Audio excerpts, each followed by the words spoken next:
ನಂಬಿದ ಮನೆಯಲ್ಲಿ ನಲಿವ ನಿಜ ದೈವ ನೀನೇ ಸ್ವಾಮಿ.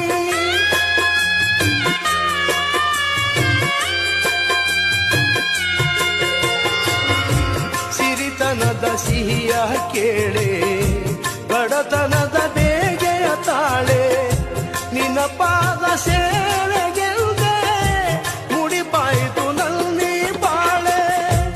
ನಾ ಮಾಡಿದಂತ ಪಾಪ ಪರಿಹರಿಸು ದೇವಾ, ನಾ ಮಾಡಿದಂತ ಪಾಪ ಪರಿಹರಿಸು ದೇವಾ. ಈ ದಾಸನ ಮೇಲೆ ಮುನಿಸೇತಕ್ಕೆ ನೀ ಹರಸದ ಬದುಕು ನನಗೇತಕ್ಕೆ ಮಾದೇಶ್ವರ.